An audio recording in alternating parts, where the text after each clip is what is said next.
제가 언젠가 인터넷으로 서울대 최인철 교수님의 강의를 들은 적이 있는데요. 이분이 이제 그 강의에서 첼리스트 파블로 카잘스라는 분의 이야기를 들려주는 걸 제가 들었습니다. 이 파블로 카잘스라는 분이 어마어마한 연주가였나 봅니다. 별명이 첼로의 거성, 또 20세기 첼로의 거장, 이런 별명이 따라다니는 연주자라고 하는데요. 아무한테나 이런 별명 붙이지 않는 거 아닙니까? 대단한 연주가였는데 놀라운 게 뭐냐 하면은 그렇게 이미 첼로의 거성이라는 첼로계의 큰 별이라는 그런 별명을 갖고 있는 이분이요, 93세가 될 때에도 하루에 3시간씩 첼로 연습을 했다는 겁니다. 이 굉장히 독특하고 또 체력도 되게 좋으셨나 봅니다. 그래서 이제 어느 분이 인터뷰를 하면서 이분에게 물었다는 거예요. 선생님은 이미 세계적인 연주가이신데 아니 왜 93세라는 연세에도 쉬지 않으시고 하루 3시간씩이나 그렇게 연습을 하십니까? 무슨 특별한 이유라도 있으십니까? 그랬더니 이 93세 파블로 카잘스가 뭐라고 말하는가 하니까 요새 내가 실력이 조금 느는 것 같아서, 그걸 보는 즐거움 때문에. 그러면 이 교수님이 이제 이걸 파블로 카잘스가 했던 영어로 이제 이거를 설명을 해주는 겁니다. 제가 발음이 안 좋아서 화면으로도 제가 좀 띄웠는데요. 이렇게 말했습니다. I'm beginning to notice some improvement. 여기 이제 beginning to notice라는 이게 중요하다고 그렇게 교수님이 설명을 하는데, 이게 어떤 의미인가 하면은요, 예전에 우리가 초등학교 때 방학 되면 숙제를 가끔 주잖아요. 이제 이 씨앗을 심으라. 그래서 방학 동안에 이 씨앗이 자라는 것을 관찰해봐라. 기억나시죠? 그러면 이제 이 아이들이 이제 무슨 요즘으로 치면은 종이 컵이나 혹은 마당에 있는 아이들은 이제 뒷마당에 가서 이 씨앗을 심어요. 그리고는 눈 빠지게 기다리잖아요. 매일 아침마다 눈 뜨면 이게 싹이 트나 가서 보고 싹이 트나 가서 보는데 이게 트지를 않아요. 그렇게 한참을 기다렸는데 어느 날 이게 튼 것 같기도 하고 안 튼 것 같기도 하는 어떤 초록색 푸릇푸릇한 어떤 싹이 올라오는 그 상태. 그래서 아이들이 탄성을 지르면서 와, 뭐가 보인다. 이게 beginning to notice래요. 93세 이미 첼로 연주계의 거성이라는 평가를 받던 이분이 왜 하루 3시간씩 연습을 하느냐? 누구에게 보여주기 위하여 연주를 앞두고, 이게 아니에요. 거의 대부분의 연주가들은 보여주기 위해서 연습하잖아요. 제가 알기로는 그렇습니다. 그런데 그 단계를 넘어서면은 보여주기 위해 연습을 하는 것도 있지만 즐기는 거예요. 그 어린애들이 이제 푸릇푸릇한 기다렸던 싹시 눈이 조금 올라올 때 막 탄성을 지르며 행복해하는 그 즐거움 때문에 93세 할아버지가 나는 매일 3시간씩 첼로를 연습하고 있다. 제가 그 강의를 들으면서 다른 거 다 그냥 차치하고 부러웠습니다. 뚜렷한 인생의 목표가 있고 그 목표를 향하여 달려가는 그 과정에서 매일매일 그렇게 탄성을 지를 수 있는 어떤 삶의 목표가 드러나고 있다면 뭐가 더 부럽겠습니까? 그러면서 이 교수님이 이제 이 드리븐이라는 영어 단어를 가지고 제 기억으로 청소년들을 대상으로 했던 강의라서 이제 영어 설명도 많았습니다. 이 드리븐이라는 이 단어를 가지고 뭘 권하느냐니까, 여러분들이 새로운 삶을 살기 위해서는 이 질문을 해야 된대요. 나는 드리븐 되어 있는가? 그러면서 이제 문법을 가지고 현재 완료형이니 과거 완료형이니 막 이런 설명을 하면서 이 드리븐을 뭐라고 이제 말하는가 하니까, 여기서 말하는 드리븐은 투지가 넘치는, 질주하는 이런 뜻을 갖고 있다. 매일 이걸 스스로에게 물어야 된다. 여러분은 여러분 인생에서 발견한 어떤 목적이 있어서 그 목적을 향하여, 그래서 차 운전하는 걸 드라이브라 그러잖아요. 이 드리븐 하는 거. 여기에 한번 인생을 걸고 그렇게 달려가는 거. 93세 그 할아버지가 이제 내가 첼로 연주가 움이 트는 것처럼 보인다. 사람들이 뭐 거성이니 거장이니 뭐 이런 데는 별로 관심이 없고 이 즐거움을 가지고 93세까지 행복하게 살 수 있다면 여러분에게는 이런 즐거움이 있으신가요? 예전에 그 나온 책 중에서 그 릭 워렌 목사님이 쓴 목적이 이끄는 삶이라는 책이 있었는데요. 뭐 내용도 내용이지만 저는 이 제목 때문에 이 책을 참 소중히 여기고 있습니다.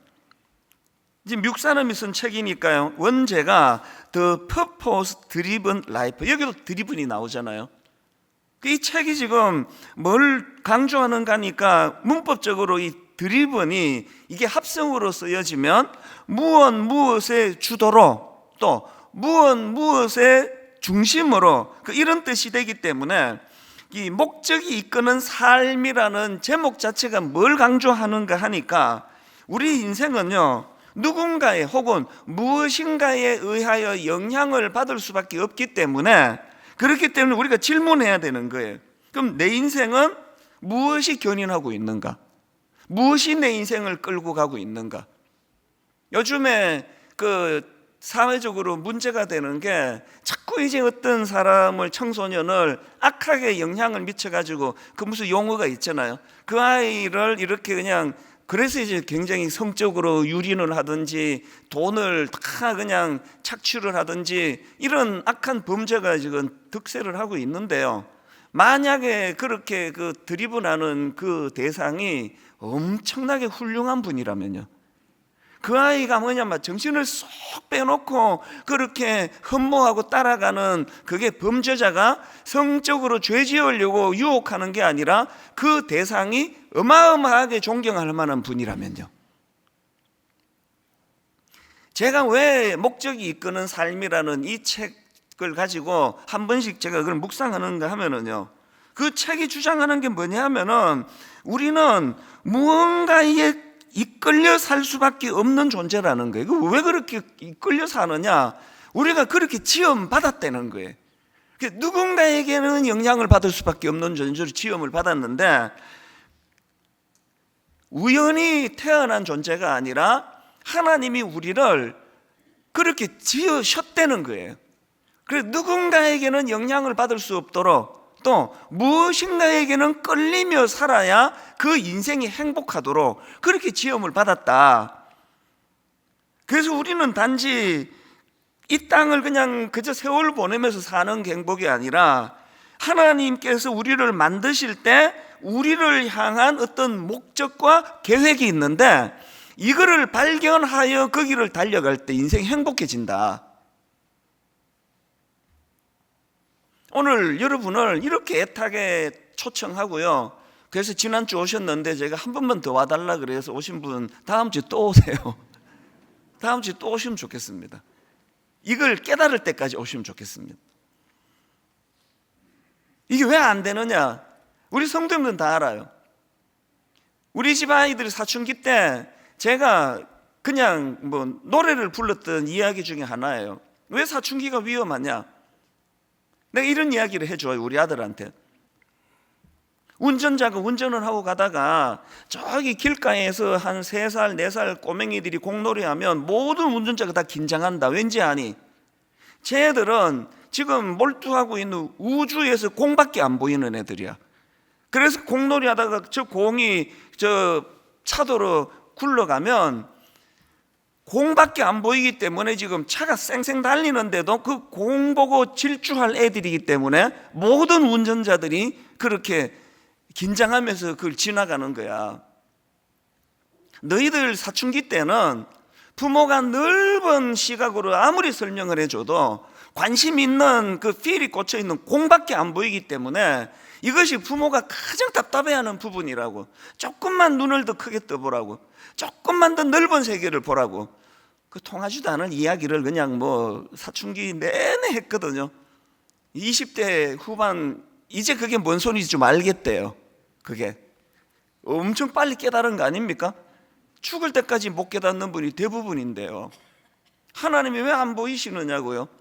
제가 최근에 오늘 설교 제목도 이제 거기서 제가 뽑았는데요. 이 설교 제목이 뭐였더라? 기막히게 크신 하나님을 만나다. 이게 제가 어느 읽은 책에서 따온 제목이에요. 이분이 뭘 주장하는가 하니까 현대인들이 범하기 쉬운 오류가 비슷한 얘기를 그 책에서 하는 겁니다. 공만 보는 그 아이들과 비슷한 오류를 갖고 있다는 거예요. 자기가 몰두하고 있는 그 하나에만 몰두하다 보니까 그 책에서 주장하는 게 이 온 우주가 창조주 하나님의 광대하신 이야기래요. 온 우주가 창조하신 하나님의 스토리 없이는 설명이 되지 않는 것들이 다 꽉 차 있는데, 온 우주에서 3살 먹은 애가 즐겁게 공놀이하는 공에만 몰두하는 그 아이가 공밖에 안 보이듯이, 그래서 막 차도로 튀어가다가 교통사고 나고 그런 거 아닙니까? 오늘 여러분을 초대한 건요, 그렇게 분주하게 달려가던 그 걸음 잠깐만 좀 멈추시고 공만 보지 마시고 한번 주변도 둘러보시고. 저는 가을이 되면 황홀해요. 하나님의 솜씨가 말로는 알 수 없는 하나님의 손길이 느껴지니까요. 그래서 목사들이 이제 남자들이 많은데도 불구하고 엄청 감성적이 돼요. 가을이 되면 그냥 굉장히 마음이 벅차오르거든요. 왜? 다 죽어있던, 저는 예전에 등산을 좋아할 때 나목이라 그러잖아요. 그냥 추운 겨울에 그 나무는요, 아름다움이고 뭐고 다 벌거벗고 죽음 직전까지 간 거 아닙니까? 그리고 삐쩍 마른 나무 하나 거기 서 있었는데 거기에 생명을 불어 넣으시는 분이 하나님이시거든요. 그 생명을 불어 넣으시는 하나님의 손길이 느껴지니까 와, 단풍 곱다. 저는 그것도 감동이 되지만요, 거기에서 하나님이 느껴지니까, 하나님의 손길이 느껴지니까. 지난주 말씀드렸던가요? 일부 때 제가 다 죽은 인생이었어요. 20대 초반에. 그럼 완전 죽은 인생이었는데, 저는 이제 60대가 됐는데 김영석 교수님 100세 넘으신 어른이 인생의 전성기가 65세부터 75세에서, 저는 이거요 1%의 과장도 없는 말이라 생각합니다. 저는 제 인생 아직 전성기 아니라 생각해요. 어쩌면 제 전성기는 한 80 될지 모르죠. 하나님 그 전에 불러가실지 안 가실지 모르지만, 오늘 여러분들이 여기 초대받아 오셔서 한번 제가 호소하는 이 이야기에 한번 귀를 기울여 보시면 좋겠습니다. 지난주 제가 탕자의 비유를 가지고 그 탕자에 있던 둘째 아들이 아버지 앞으로 돌아왔을 때 그 아버지가 참 가락지를 끼우고 그 신발을 신기고 살찐 송아지를 잡아가지고 잔치를 베풀면서 그를 환대했다는 말씀이 주제였다면, 오늘 드리고 싶은 말씀은요, 우리가 창조주 하나님, 날 만드신 분, 날 설계하신 분, 여러분 텔레비전 하나 사가지고 그거 잘 활용하려면요, 컴퓨터 하나 사가지고 잘 활용하려면, 제가 희한한 걸 발견했어요. 그 어마어마한 자동차를 구입해놓고 매일 운전하면서 매뉴얼을 안 봤어요. 모르는 기능이 엄청 많은 걸 이제 알아요. 제가 자동차 하나 사놓고 매뉴얼 안 봐서 활용 못하는 게 억울하고 아깝고 원통한데, 하물며 여러분 인생이겠습니까? 여러분을 설계하신 분, 여러분을 지으신 분이 어떻게 해야 행복하게 가는지, 무엇을 드리븐해야, 무엇이 우리를 견인하도록 해야 우리가 행복할지, 이걸 좀 알자는 거거든요. 오늘 여러분, 우리가 하나님을 만나면 잔치만 베풀어 주시는 분이 아니에요. 그 하나님은 우리 인생의 목적을 가르쳐주시는 분입니다. 그리고 그것이 우리를 얼마나 행복하게 하는가를, 이거를 오늘 전해드리기를 원합니다. 그래서 제가 오늘 이 모세라는 인물을 가지고 이제 이 부분을 설명해 나가기를 원하는데요. 여러분 모세 아시잖아요? 요즘으로 말하면 이집트라 그러죠. 애굽의 노예 생활로 온 이스라엘 민족들이 신음하고 있을 때 그들을 노예 해방시켜준 인물이 모세 아닙니까? 엄청난 인물인데요, 사실은 이 모세가 하나님 만나기 전에 하나님의 사명, 하나님의 콜링, 이거를 제대로 받기 전에는 비참한 인간이었습니다.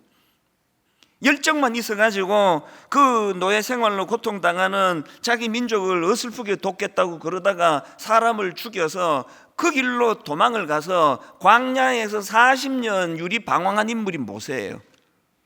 오늘 본문에서 하나님을 만나던 그 상황도요, 비참하던 상황이 장인의 사업체에서 양을 돌봐주면서 그렇게 생계를 연명하고 있던 인물이 모세였는데, 바로 그 모세가 이제 오늘 본문에서 하나님의 부르심, 콜링이라 그럽니다. 하나님의 부르심을 받고 사명을 깨닫고 인생이 달라지는 그 이야기거든요. 저는 오늘 여기 초대돼 오신 귀한 손님들, 여러분 인생에 오늘이요, 막 이 자리에서 불꽃이 튀고 이 자리에서 뭐가 막 그냥 막 갑자기 어떤 할아버지가 나타나가지고 나 하나님이다 이렇게 하는 일이 없습니다. 오늘 이 자리에서 인생이 뒤집어지지 않을 수도 있지만 원리를 알고 있는 게 중요하거든요. 여러분 반드시 인생의 매뉴얼을 가지고 자기를 돌아보셔야 되는데요. 그래서 저는 오늘 초대돼 오신 분뿐만 아니라 오래 교회를 다니면서도 신앙생활에 진짜 중요한 핵심이 뭔지를 모르고 교회 왔다 갔다 하신 분들에게 오늘 원리를 발견하고 깨닫게 되는 그런 귀한 예배의 시간이 되기를 바랍니다. 이런 의미에서 우리가 모세의 본문을 관찰해야 되는데요, 우리가 오늘 본문을 주의 깊게 관찰하다가 보면은 주목해야 될 몇 가지가 있습니다. 뭘 주목하느냐? 떨기나무를 주목해야 돼. 먼저 우리가 주목해야 되는 거, 하나님은 모세를 그 위대한 콜링, 사명을 주시는 도구로 떨기나무를 사용하신다는 거예요. 출애굽기 3장 2절, 여호와의 사자가 떨기나무 가운데로부터 나오는 불꽃 안에서 그에게 나타나시니라. 그가 보니 떨기나무에 불이 붙었으나 그 떨기나무가 사라지지 아니하는지라. 자료를 보니까요, 그 당시 그 애굽이나 그 시내 반도에서 흔히 볼 수 있는 이게 아카시아 종류의 가시나무래요.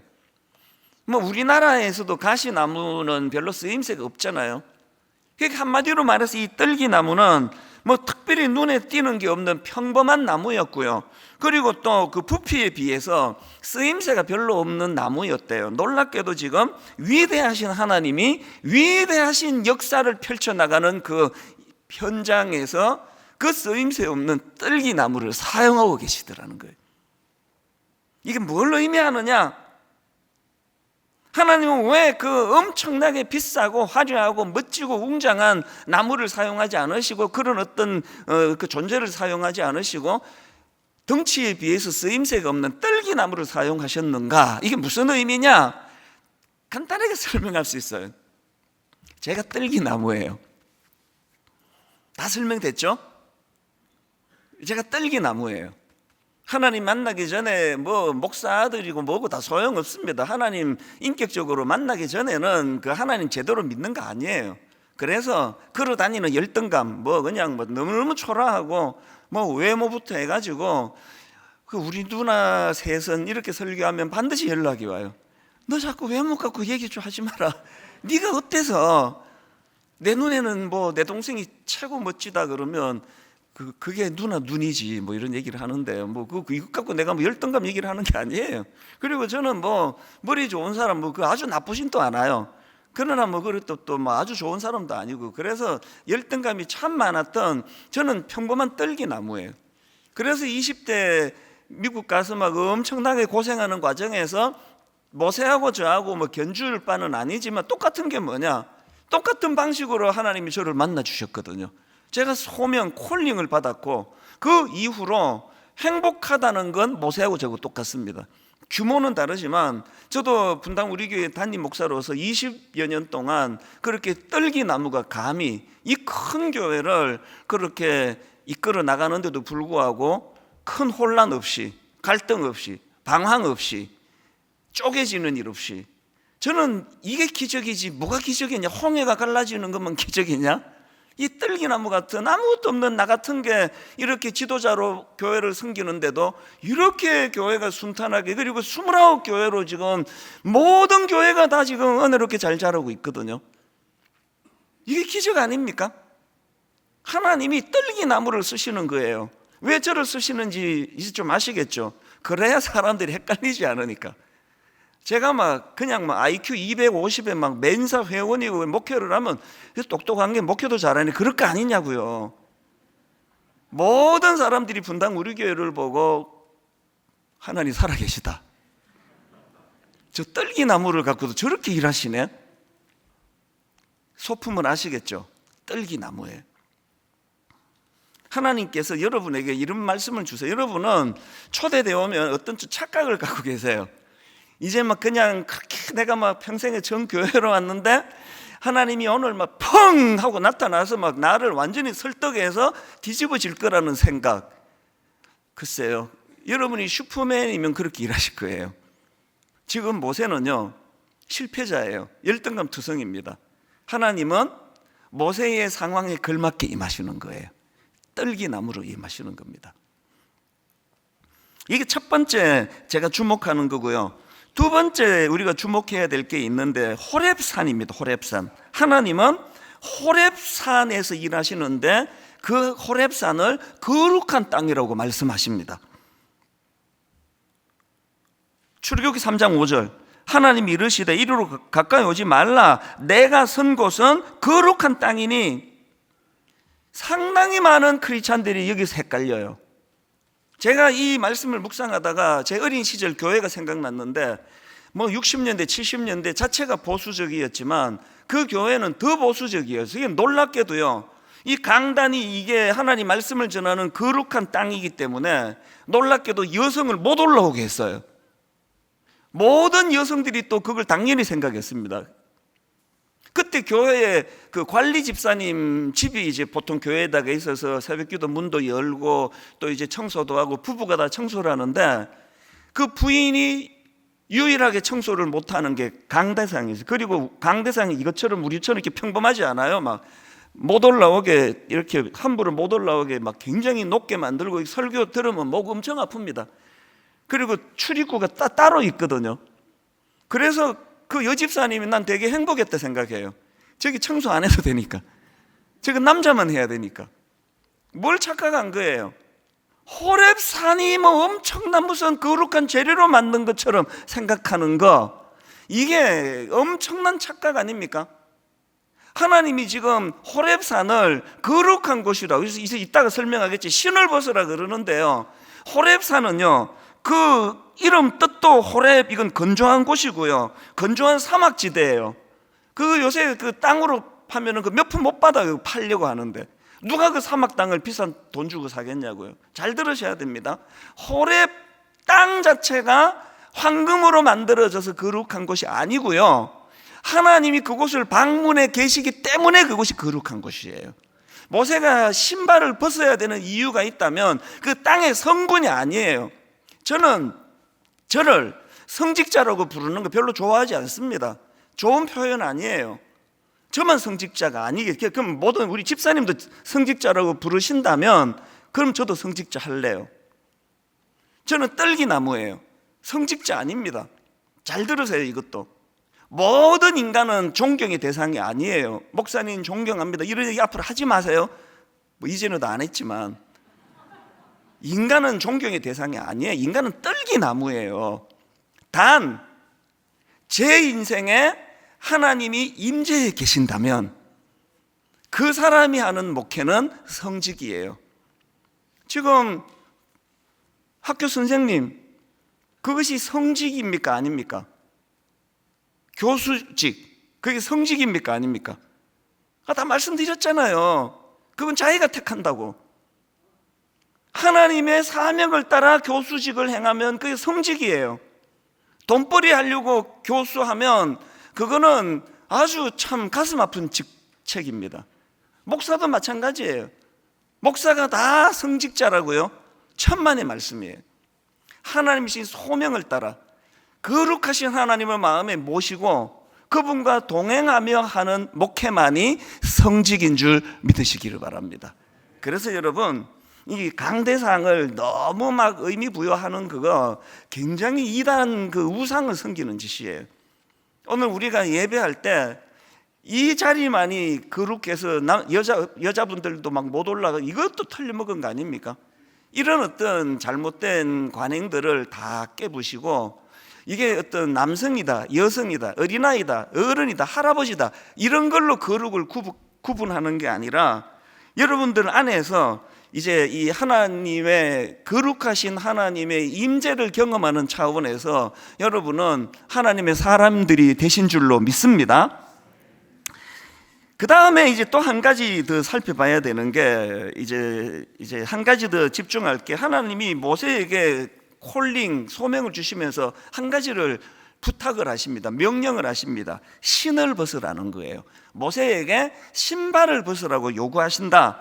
출애굽기 3장 5절 다시 보십시오. 하나님이 이르시되 이리로 가까이 오지 말라. 내가 선 곳은 거룩한 땅이니 내 발에서 신을 벗으라. 이거에 대한 분석은요, 제가 한 10몇 가지를 더 본 것 같은데요, 기억에. 엄청나게 분석이 많습니다. 겸손을 뜻하고 이런 걸로 해가지고 그러는데요, 저는 결정적으로 두 가지만 여러분들한테 소개해 드리고 싶습니다. 왜 하나님이 모세에게 신을 벗으라 그랬느냐? 첫째, 이건 포기의 의미입니다. 포기. 로냉 커닝햄이 쓴 내 신을 벗으라, 이런 책이 있는데요, 이 책 소개글을 한번 들어보십시오. 당시의 풍습에서 신발을 벗었다는 것은 노예라는 표시였다. 노예는 신발을 신지 못했고 권리도 없었다. 모세는 신발을 벗으라고 했을 때 그것이 무엇을 의미하는지 분명히 알았다. 모세는 하나님의 불꽃 같은 임재 앞에서 하나님의 종으로 그의 백성을 구원하는 임무를 수행하기 위해 너의 권리를 포기하라는 부르심을 받은 것이다. 그래서 이 책의 소제목이 포기와 함께 주어지는 승리의 삶, 이렇습니다. 왜 신발을 벗어야 되는가 하면은, 자기가 갖고 있는 경험 세계, 자기가 갖고 있는 관로, 자기가 갖고 있는 어떤 물질, 자기가 갖고 있는 어떤 지식, 이 모든 것들을 다 포기하는 그때로부터 하나님의 종이 되기 때문이에요. 목회가 똑똑한 사람들이 한다고 잘 되는 게 아니고요, 갖춘 거 많다고 잘 되는 거 아니고요, 이 포기의 의미를 아는 그 사람이 하는 목회가 은혜로운 목회가 되는 겁니다. 그래서 그 책에 보면은 이런 내용도 있습니다. 세상은 우리에게 포기 이퀄 패배라는 가치관을 따를 것을 권하지만, 하나님은 소중한 것을 포기할 때 더 큰 승리와 성취를 이루게 하신다. 그래서 제가 아까 난 떨기나무라는 사실을 자랑스럽게 이야기를 했잖아요. 저는 포기할 게 별로 없는 사람이니까 목회하는데도 그렇게 어려운 게 없습니다. 뭘 제가 포기할 게 뭐가 있습니까? 그건 이렇게 없이 살면 되는 거거든요. 내가 내 어떤 의지하고 자랑하던 그 무엇을 내려놓는 그 순간에서부터, 이게 포기로부터 이게 내 발에 신을 벗는 행위, 여기서부터 살아계신 하나님의 인도하심을 경험할 수 있다는 거. 그래서 우리 성도님들은 이미 좀 지겨울 정도로 다 아시잖아요. 매일매일의 목회를, 저희 교회는요 20년 동안 11월 달 12월 달에 수첩에다가 2023년도 목표 이런 거 한 번 해본 적이 없습니다. 그럴 실력이 없어요. 제가 내년에 뭘 해야 되는지, 올해 뭘 할지도 모르는 제가 내년도 계획 어떻게 하느냐, 우리 그런 거 없습니다. 그 매일 새벽마다 그날 지침을 받아야 돼요. 그날 지침을 안 받으면 그날은 어김없이 오리무중이에요. 신경질도 많아지고 부목사 불러서 그냥 안 해도 되는 이런 쓸데없는 소리도 많이 하고 그래서 제가 항상 출근하기 전에 적어도 서너 시간 하나님의 지침을 받아요. 그게 이제 새벽이에요. 이게 신을 벗는 거예요. 포기하는 거. 그 다음에 두 번째로 그 신을 벗는 것의 의미가 뭐냐? 거룩을 회복하라는 거예요. 거룩을 회복하라. 신을 벗으라고 말씀하신 의미가 뭐냐고 엄청나게 많은 분석들을 하지만 또 어떨 때 보면 좀 웃겨요. 그게 왜? 하나님이 말씀하세요. 그 이유를. 그 5절에 나오거든요. 한번 다시 보십시오. 하나님이 이르시되 이리로 가까이 오지 말라. 왜? 네가 선 곳은 거룩한 땅이니. 그 다음 보세요. 너의 발에서 신을 벗어라. 왜 신을 벗어라? 이제 설명해 주시잖아요. 잘 들으셔야 됩니다. 기독교는요 낮아짐의 종교예요. 내 모든 것들이 배설물, 이게 쓰잘데없는 것이라고, 그걸 포기하는 종교고요. 그런가 하면 우리 기독교는 더 중요한 거, 거룩을 추구하는 종교예요. 그 교회가 사람 많이 모이네? 좋은 교회네? 아닙니다. 사람 많이 모여서 좋은 교회가 아니라 거룩을 추구하는 교회가 좋은 교회예요. 저 사람 예수 믿고 엄청 일이 잘 풀렸다고 떠들고 다니네? 일 잘 풀려서 떠드는 그게 성숙이 아니고요, 예수 믿고 거룩해진 그게 성숙입니다. 야, 우리 목사 설교 진짜 잘해. 그냥 입에다가 뭐 모터를 달아놨는지 막 설교 막 청산유수 같이 해. 그래서 좋은 목사가 아니고요, 거룩을 추구하는 목사가 좋은 목사예요. 거룩을 추구하는, 한국교회가 부끄러워해야 되는 가장 근원적인, 그리고 한국교회가 타락했다고 비난을 받아야 된다면 그 출발점이 거룩을 추구한 게 아니라 성장을 추구했고, 거룩을 추구한 게 아니라 큰 교회를 추구하는 여기서부터 타락이 시작됐다고 생각합니다. 레위기 11장 45절, 나는 너희의 하나님이 되려고 너희를 애굽 땅에서 인도하여 낸 여호와라. 내가 거룩하니 너희도 거룩할지니라. 요한계시록 19장 8절, 그에게 빛나고 깨끗한 세마포 옷을 입도록 허락하셨으니 이 세마포 옷은 성도들의 옳은 행실이로다 하더라. 예수 믿고 복 받았다는 얘기는요, 예수 믿고 내 행실이 달라졌다는 그 얘기는 같아야 돼요. 예수 믿고 뭐 취직하고 뭐 돈 잘 벌고 가게 잘 되고 이거 전부 다 별책 부록이고요. 예수 믿고 가장 아름다운 건 그 우리 주인 되시는 주님의 거룩하고 아름다움을 닮아가는 건데, 그게 거룩이에요. 거룩.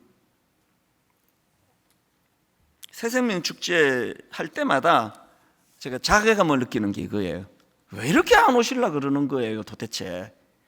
이거 뭐 불러서 두들겨 패려고 부르는 것도 아닌데 왜 이렇게 여기 한번 오는 게 이렇게 어렵냐고요. 그 모든 책임이 우리에게 있는 거 아닙니까? 목사가 그렇게 보이지 않는데 무슨 거룩한 말을 한단 말이야. 입만 갖고 떠드는 거지. 오늘 결론을 이렇게 맺기를 원합니다. 사실 제가 참 떨기나무였는데, 대학교 다닐 때를 보면은 정말 저는 개념 없이 살았어요. 그래서 제가 대학교 2학년 때 전공 교수님한테 불려가가지고 너 인생 이렇게 살지 마라. 어마어마하게 제가 막 꾸지람을 들었던 기억이 선명해요. 어떻게 이렇게 생각 없이 사느냐고. 너 도대체 뭐냐? 머리는 왜 달고 다니느냐고 막 엄청나게 막 저를 질책하고 꾸짖었는데요. 웃기는 게 뭔지 아세요? 그렇게 1시간 교수님께 개념 없다고 욕먹고 바로 놀러 갔어요. 그래서 내가 생각을 해봐요. 왜 이렇게 개념 없이 살았지? 꿈이 없었던 거예요. 누구도 저에게 목표를 가르쳐 준 사람이 없었어요. 목표가 없으니까. 난 이제 3학년, 2학년만 주고 미국 이민 갈 거니까, 졸업 안 할 거니까 1년, 2년 막 노세 젊어서 노세, 뭐 중간고사, 기말고사 뭐 좀 다 놀았습니다. 난 미국 갈 건데 뭐 여기 졸업 안 할 건데. 그게 아무 개념 없었던 거는 꿈이 없었기 때문이에요. 저 62살이거든요. 우리 온 식구들 중에 제가 꿈이 가장 큰 소년이에요. 우리 온 가족 중에 꿈으로 가슴 벅찬 사람 제가 1번, 그리고 2, 3, 4번 있는데 얘기 안 할래요. 막 가슴이 너무 벅차요. 오늘 새벽에도. 여러분, 제 인생은요, 지금까지는 연습 기간이었고요, 제 인생은 지금부터 시작입니다. 이게 그냥 뻥치는지 지켜보면 아실 거 아닙니까? 여러분, 이 교회에서 이제 어떤 일들이 펼쳐질지를 여러분 이제 곧 보시게 될 거 아닙니까? 본격적으로 하나님 꿈 펼치기도 전이에요 지금. 오늘 처음 초대받아 오신 분들을 포함해서 오늘 예배드리는 모든 분들이 2가지 기억하셔야 됩니다. 새생명 축제, 하나님은 환대해 주시는 분이에요. 어떤 경우라도, 어떤 궤도에서 낙오가 되고 멀리 떠나갔다 할지라도 돌아오기만 하면 하나님은 그 인생을 환대해 주세요. 잔치를 베풀어 주십니다. 그리고 더 중요한 거, 잔치만 베풀어 주시는 게 아니라 그 인생의 의미를 깨닫게 해주세요. 매일매일이 제가 하는 일이 그냥 어마어마하게 좋은 일이라서 보다는 저는 매일매일의 일상이 너무 황홀해요. 매일매일의 일상이, 나이가 들어가는 게 저는 너무너무 기쁘고 좋은 사람이에요. 왠지 아십니까? 아까 93세 그 할아버지 연주자한테서 들었잖아요. 이제 제 인생이 조금 하나님의 뜻을 이제 알듯 말듯, 우미 틀듯 말듯 그래요. 그러니까 너무 행복한 겁니다. 오늘 여러분들에게 우리 이 찬양으로 여러분들을 좀 섬기고 싶은데요. 주께 가까이 날 이끄소서. 간절히 주님만을 원합니다. 채워주소서. 무엇으로? 주님의 사랑으로. 그래서 진정한 찬양 들을 수 있도록. 여러분, 목마름이 필요해요. 하나님, 저렇게 앞에서 확신을 갖고 그렇게 떠들어대는 저 목사처럼 나도 한번 하나님 만나고 싶습니다. 이 간절함이 필요해요. 이 찬양을 통해서 성령님이 여러분 마음을 두드려 주시리라고 믿습니다.